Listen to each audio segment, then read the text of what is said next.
Voilà, Toza live na R de vérité, comme d'habitude, Toza des retours. Alors Toza na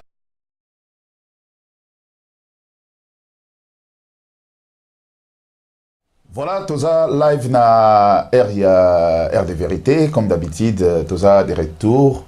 Alors Toza na émission R de vérité, Tozo linga d'abord te rappeler que Saint-Valentin et aussi la pona bamouré. Bamona ke journée wana eza journée moko pona bango eza jour ya kolinga mwasi na yo alors que ndenge mokile salama il faut olinga mwasi na yo bana na yo du jour au jour eza na date moko te ezala par exemple neti awa ba fetara le 24 le 14 février eza date ya ba amouré alors que quel amouré yango eza ki date moko oyo ba PD mi balé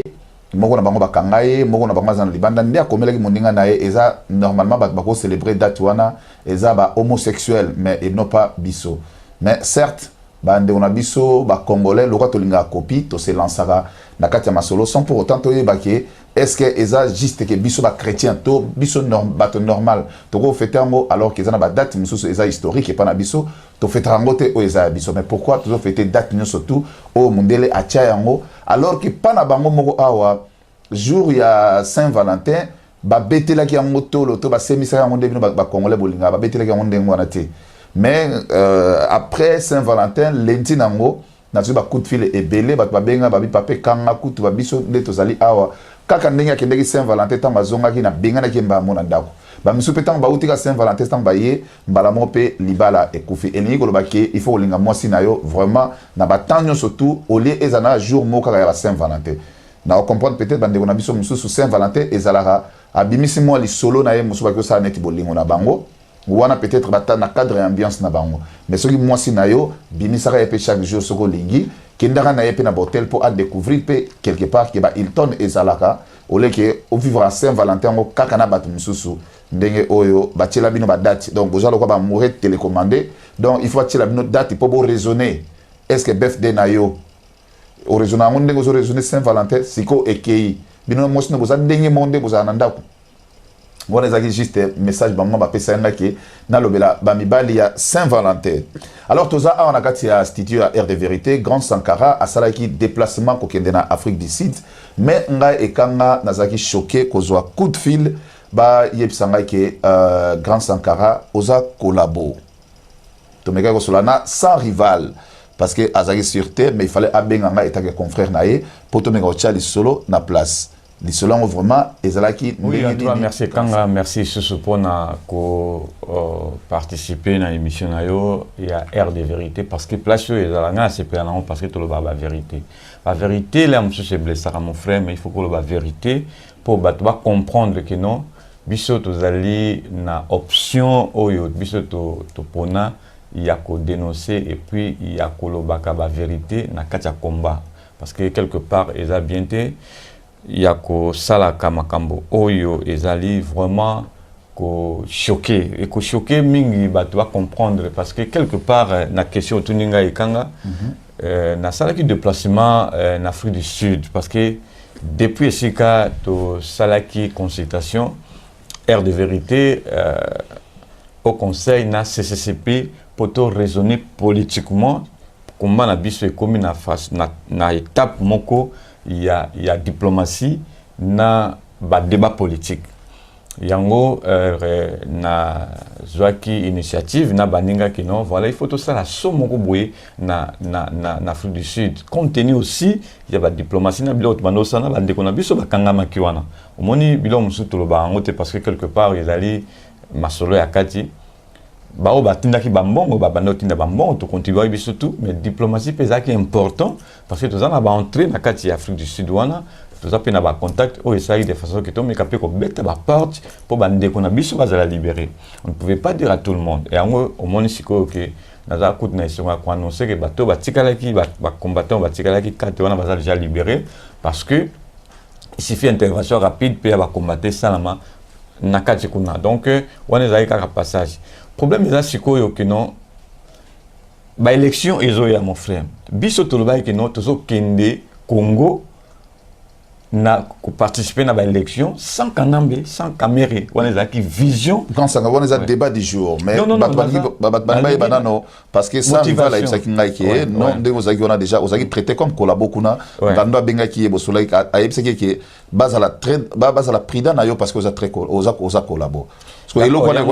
que ceux qui vraiment sans rival à cela n'angaite ayo kapenga mwa mukete ba ko pe ko chao maboko kuna tange collabora pour kuna Afrique du Sud parce que yango bakino ezaki voyage on a kené en Afrique du Sud motivation na yango wana on se comprendre nazolo bakino tout ndokutana baninga pour que tout solo là comment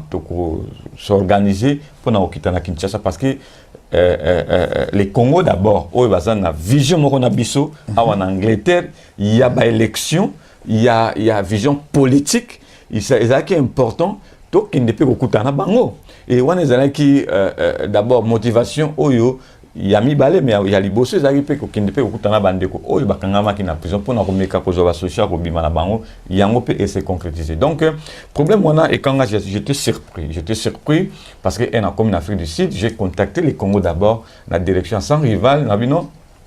na otiko comme awa il faut tokutana parce que ma solo ezali. Et alors, a hésité à quitter, à y être, bon, et ça a écouté la grande surprise, n'a moni que non, alors il faut tout ça la émission, tout ça il peut émission, émission il est peut très bien, tout solo l'IP, na place na zala qui logé,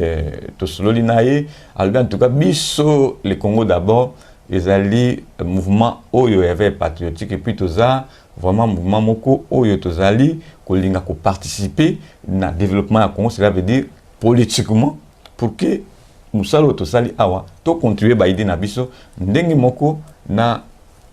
ba combattant o baza na vision il y a développement donc c'est ça et loko et pesa nga quand même et sengo parce que on a parlé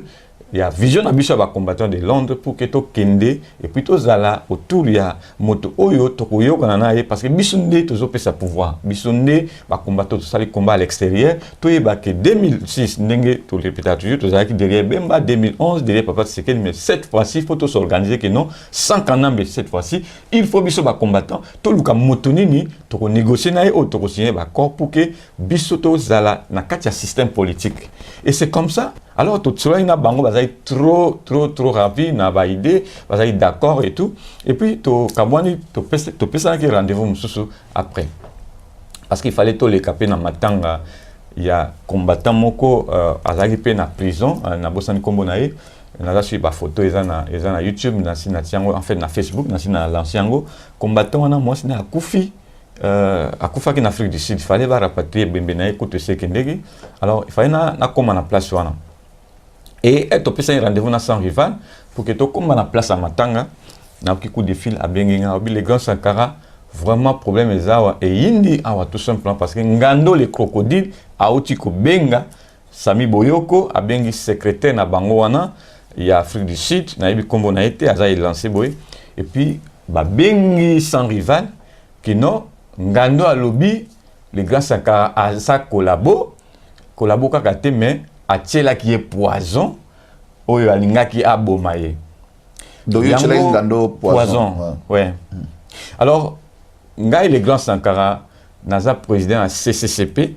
collectif des combattants congolais patriotes naza na vision ya Congo oyo nazali ko sala pour que combat oyo ya biso ya awa tokene nango tina mboka na biso alors soki na kotia défi na tout le monde et puis na ko s'adresser na vienanga parce que c'est très important. Mais mon frère, parce que toujours solo quoi solo, mais ce que la intervention et les Congo d'abord, na ba combattant sous au ba ipo biso to za ba kunzani ngana comme en Afrique du Sud en 91 à Longo Afrique du Sud na 2000 na 96. Naza na ba contact oyo lelo kinga soki na lingi na sala ngando mabe ana kosala e. Mais on ezali tina na biso te. Donc eloko ezalaki wana ngando atiaki nga na situation moko ke si seulement si nazalaka mutu moko peut-être na ba place wana mais nayebi te ndenge nini elingaka kosuki donc des choses en tout oyebani te soki nazala mutu moko nayebani te mais basalinga mabe ya kosalana te na Afrique du Sud parce que baokeka bazalaki wana ngai nakoki koloba vraiment mingi te mais bato bazalaki wana sans rival et puis équipe mobimba oyo tozalaki na bango du jour au jour ya le Congo d'abord basalaki ba intervention et puis ba convaincre écoute okela wana parce que quelque part bango nde baza ko encadrer bango ko yebisa ba vérité ba kena ba YouTube basali ba recherche ko trouver que les grands 142 grands prêtres oyo asala idéologie ba combattants yango yaki ba s'excuser na pesa bon quelque chose tout ça non en tout cas tu es bakité mais ngando ayebisi biso kino Sankara wana za Sankara de kuta za grand collabo oyo azo ça na bakanambe tout ça na yango mais quand même temps on a bien pardon pour avant continuer temps on a tango sans rival a benga nga information on a pesa qui est quand même content que Marambo ngando zo lobeza eza ngote non comme ezaka yote sans rival a benga qui Placide de Jésus moi j'ai vu inbox message Placide de Jésus atindela qui sans rival alors non mais les grands Sankara za grand combattant parmi ba combattant à Londres tout ça il na conclave tout ça on est partout mais na évité parce que mikolo yo to kuta na été mais en tout cas na limite ka ça collabo Placide de Jésus na Hollande et message na yo et puis mokeke c'est abengaki sans rival. Vous comprendre et intervention surtout wana pesi bango position nde ozo mona kino ye ko expliquer na okaida wana na Sami Boyoko na oyo wana mususu soki secrétaire na bango na ibi kombo na été mais ezalaki eloko moko na zo yebisa ke ngando asala erreur ya vinaye ngando oza frère mais grand Sankara problème c'est pas na bino awa omoni ye ngando ndenge alobaka eza président combattant numéro 1 awa na kati ya Angleterre mais ntango bino botikaki aloba eloko wana ndenge alobaka wana yango nde moto ezopesa mwa opportunité wana kolobaka soki alobi abenga moto ayebisa moto ke non moto wana aza kolabo ntango so bato bakoyoka ye parce que nayebi te est ce que ngando adirigea bacombattant nyonso tu ya Londres to ngando aza na mwa groupe na ye moko oyo adirigea bango mais kanga naza si oza mieux placé eloko wana tosi toloba yango mon frère eza question ke omoni parce que so rival azobenga nga comme si ngando za porte-parole toi za numéro 1 ya biso yango na yebisaki bango sans rival aza journaliste na yebisaki que sala ba investigation et kota na YouTube benga ki bato alors à la preuve du contraire voir na air tozo que na Pretoria ko assister na ko visiter ba combattant et puis bazaki na procès na court high court ya Pretoria na kati ya jeep tozalaki na on sur okoyoka soko landi vidéo wana onda lo ngando alinga tia biso na désordre o eza maité tout ça donc cela veut dire que non ba ko comprendre que aventurier ba ko comprendre que vient ngando le crocodile azamuté mamabe parce que ko kiko tia mutu o le grand Sankara na ba biloko na ba mbiskate eza muté mamabe kanga eza muté mamabe vient nga omiti le libulu na yo vraiment na minute yo ozali vraiment mutu moko ozali sur na considération te na kati ya combat parce que okoki kosala yango tie nga le grand Sankara j'ai toujours intervenu na ba situation nyonso nga na sala yo ke ozala ngano le crocodile ozaka marché correct nga no to kutana na marche ya oyo to organisaki ya Apareco parce que je suis le premier secrétaire régional oyo asala l'histoire ya Apareco en Angleterre na organisaki marche nazaki na Lady Patriote ba caméra na ngana Jackson Inenge ozali kokwena na mabele obondelanga kino il faut na lika na shop na yo na filmer yo parce que bato balinga ko filmer yo te na tia ba publicité à shop non na katia ba cassette nanga pona bana ko sa Lady Patriote na ya na shop na yo na ya na ba cassette et à partir ya wana des siko avec Lady Patriote na bana ko sa ba film o eleke pa bemba ngamu na sala moto surtout awa ikanga oyebi avant comme combattant ou bien baye kazalaka combattant à l'écran na émission à Lady Patriote il y a les grands Sankara j'étais le seul à l'époque où abane ko le makama Congo na ba DVD na ba vidéo alors ba intervention nanga nyonso ngala bana to beba ne kanga je na rappeler bat parce que kango ya grand journaliste mais ngana lem surtout to beba kaka pona ko protéger vengando wana et kanga yo na makambo ngando asala yo lobono soki okende soki ko violer soki okende olinga otia kisi na ndako na okangisa ngando na police na ba épreuve ozalaki nango Alors na funda ki azana minduki na ndako po a changer azana chaque moto azana histoire na ya betaka ngai na kende ko tia kisi na ko tia na funda ki pa na police ki azana minduki na katenda do police ki no kanga epona nga na funda kai awana panzaka pa volcan ba nini tout mais ils ont compris rapidement que est-ce que nganda ko azana minduki na katenda donc ils a histoire moko ngai jour wana ndambasi ngai pe na siplia ka avant police ya ko ko retirer nga na siplia ki no en tout cas azavi na biso nga na longo na ndako na journée mobimba na moi sine to ka place ngando azaki na prison ngai leki na ye ngai na za ko se déranger nga les mêmes jours to bibana na commandant joli quand na ba compréhension na ya ngando mais nazo comprendre te vient nga vraiment si seulement si oza vraiment mutune zo sala makambo zo sala eza malamu te et puis qui mutima mabe na yo le bananga ki naza na tila au poison mon frère na chocolat ngai les gars sankana tila au poison et yeba na minute OK monde entier boza ko landa et journaliste kanga yeyo na salaka toujours derrière vena aza vena nga na sala ya zala ngando le crocodile ayebi yemoka ayebi to nga na organiser raconte na papa Etienne Tshisekedi mon frère nazolo ba makambo au peuple congolais bon comprendre comment j'ai fait pour que ngando abima le ngando wana na sala na cadre na ngai ya CCCP na ba connaissance na zanango raconte na papa Tshisekedi na King Cross bango bazali na intention kutuwana te na benga vie na no vie omoni province ali awa biso to il faut to kutana vie national engagement na benga te yo nga na benga papa ngoma ngai toujours rendez-vous na yebisi na mtala to sa boyeboy tout ça et tout na makambo to sala ki wana eza ngai les grands Sankara na ndenge ba recevoir ki biso wana alors vie na nga azalaki bona ipse non mais oyo azap yo zavre vanda oya ngaza pembeni ya papa Tshisekedi ba pesa na mbo design ezali commandant joli na non commandant joli via zawana tika avant ngandingo ba pesa ki mbot ezangai les grâce Sankara oyebi yango grâce nanga alors oyo ozo sala oza ko mitimo na libulu et puis ba kundi yo déjà parce que na monde entier ba yebi oyo ngana zo sala ba yebi qui est les grâce Sankara pour le moment eza pas humain wana ezali makamba komba mais ekanga viona tiaki vinanga na danger ngaso ina zala na Afrique du Sud te nazi bana na Afrique du Sud parce que j'ai fait 6 ans j'étais parmi ba étudiants ya liboso na 2000 na 91 ti 96 na longa na Afrique du Sud ba docteur Kimwana na Patrick Oyo masa na na kutaki azali na prison chance pour auti kobima secrétaire ya liboso ya IDPS na kati Afrique du Sud puis masa na azali na prison na docteur Kimwana wana to sala de façon que IDPS toi installé en na kati Afrique du Sud nga les gars Sankara et lelo bato Afrique du Sud ba kinonga na komi collabo sans preuve. Ezaka mutema mabe na yango les combattants de partout dans le monde bon moni musala on a kene ko ça les diplomatie pona toyeba ndenge nini biso ba combattants to ça la quand même na moi surtout na biso que to kende ko kota na kata ba institution na ba bato oyo baza au deuxième parce que Afrique du Sud ezaki pays mongo eza très important oyo lelo bazo linga ko kota na makambo oyo baza ko copier Congo bazali ko babana ko pesa ba mindoki oyebi à partir à Rwanda na ba hélicoptère pour que ba agresser Congo et lelo bazana besoin courant na biso il fallait biloko na to koma kuna to sona bato na ko to solaki et puis ba rendez-vous ezo continuer yango mission na kendeki et de deux mission oyo ezaki plus important aussi ya bande ko na biso na parce que bato bazo mona ka biloko eza likolo menacé bazo yebate ozo comprendre et fort na biso to salinde lelo a combattant non surtout à part naloba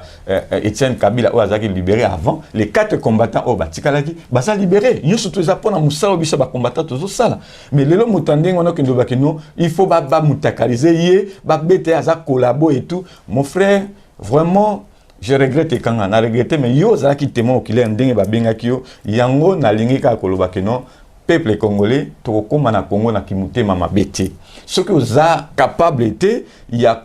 en fait parce que combat ils en étape biso to pone étape na biso il y a cravate donc to lati boina ekanga il y a diplomatie parce que to lobby il faut peut-être ko taba bureau to so na bango pour que to e bandenge nini ke to komi na Congo lelo to assumer quand même la responsabilité, tout comme un système, tout comme un système politique en Bokanabis. Et voilà importance et nécessité. Il fallait tout sillonner dans la chancellerie, dans le pays où il y a mis à Congo, dans le intérêt à Congo. Parce qu'il faut que ce soit dans Bango. Il y a un moni motivation na ngezaki contenu ya bandeko oyo bazaki na kati Afrique du Sud bazana vision politique lokola biso les Congo d'abord o tozalelo na commun d'accord pour que tout travailler ensemble na équipe ya son rival na staff union surtout oyo tozali na bango vraiment je vous remercie et puis nazo remercier bato union surtout basala ki sécurité ya les grands Sankara na ba Al-Qaïda oyo bazaki manipuler. Et puis, na frère nanga Sami Boyo, vraiment na regretter parce que quelque part, Ngando ana bozomo na Ngando azali batubiso to sali. Alors, lelo nenga zolo babilo kondi, il fallait se renseigner avant ya ko zoa ba décision moko oyo et ko mener bino nulle part. Ngando asala ke loko moko en Angleterre, te biso to sala ke yaza grand frère et aza capable était ya ko pesa idéologie à combat. RCK eza les grands saga et kanga yo to bandai ko na auto ko ba kitozaki na ba contradiction na yo na bateau moko to utaki na Hollande kaka na makambo RCK wana et puis na zai toujours ko défendre vienanga to zai ngano na ba incompréhension pour na makambo ngana zo sala RCK parce que j'étais chargé ya ko sala idéologie wana RCK soke bimi grâce à les grands sanka ba logo wana ba biloko tu na zui di boko ya vienanga na vive yaka to tia ke côté na kangi photo ya liboko na ye c'est moi. Ngam na kangi liboko na ke et pas petit na biso trésor image azana zana ye aza graphiste ye mutasara biloko ya CCCP na visiko logo ya CCCP na tiango RCK ezanga ngam na sala on na mongo na nga ba frère yanga et na promoter venanga et lelo ta makamazo ça. OK. Merci à trop. Alors tozo contenu émission na biso ya Air de vérité na sirboza place pozali tozo page ya publicité de tozo na bino awa à tout de suite. Retourne à studio, il y a Air de vérité. Alors, bon, tu as grand Sankara na détail notre PC. Alors, nous avons rappelé na batno surtout, bazolanda biso de partout. Ngando a représenté quelques têtes de groupe Moroboé au Azala na Bango. C'est-à-dire, ndenge biso to yebelaki Azalaki représentant, il y a mouvement autre bengango CRC plateforme. Na CRC plateforme, grand Sankara aza témoin. Ngai nazoloba ke nga mutali boso na proposaka ke Ngando azala président ya CRC auti de néant baboya kiye na mouvement o babengango auti na mouvement ya diaspora a côté na diaspora ba mona ki clarté ba longoli akei na diaspora na ye mouvement na lokola tikala ki ba sergent mokeke sena ba leader ba te belé ndesiko ba sala ki elo ba bengo DCU ke na DCU ke Ngando atikala ko za comme président mutazala président kuna eza a leader Muteba. Alors hier atikala ki na DCU ke na ye ezo progresser te nil administrativement relation contact elo ko za quitté to ye ko zoyer comme combattant normal sans poste sans elo ko na kati ya CRC o ezaki dirigé na Jansi Kazadi. Bison surtout tous aïe wana ngai kanga tilelo yo représentant chargé à média tilelo ne nazali. Alors que Ngando to na ba désordre moi yoko na kati nga moto na proposa ye na lobi ke Ngando il faut azala président. Tant on a tiaka ye président même Jean René même Bachabani batno surtout wana bazaki d'accord te pour ba mona ke to ko tika mutu oyo bikezati. Hein? À Koko se défendre était tout tika azala président. Voilà lelo oyo ne oyo kaka alobela rasu su makambo ya CRCT akende ko kota na mouvement obno benga lo so RCK. Osomona. Donc Ngando azo représenter batu moko en Angleterre te en Angleterre tozana représentant légal ya ba combattant awa azala kate mais to sala ka commission ce qui problème ezali to se concerter entre biso na biso nde to poni to lobi oyo azana compétence oyo jouer rôle oyo nde bomoni makambo na biso na Angleterre et Salema mais oyo azo diriger Ekanga oyo azo diriger Grand Sankara oyo azo diriger ba combattant mususu na ba sergent mokwege se azate ke mutu moko abengi bino ayebi sabino ke no voilà mutu waza collabo soko lingo ba information lokola média oyo ya Air de vérité ezo cadrer ba masolino surtout bengana no so ba pesi information benga pour a tozamba problème ya ba individu. Donc oya lingara oyote alobi mabe oyo oya linga oyote alobi yango ndo boni combat ezo ko avancer te. Donc on est sur Grand Sankara olobi azana ngo ebele mais surtout ko na détail na ngote to lukato tuna moi masolo mingi oya ke na cadre de diplomatie to ba avancement ya masolo na biso mais nazo rappeler bino que tozana demande awa oyo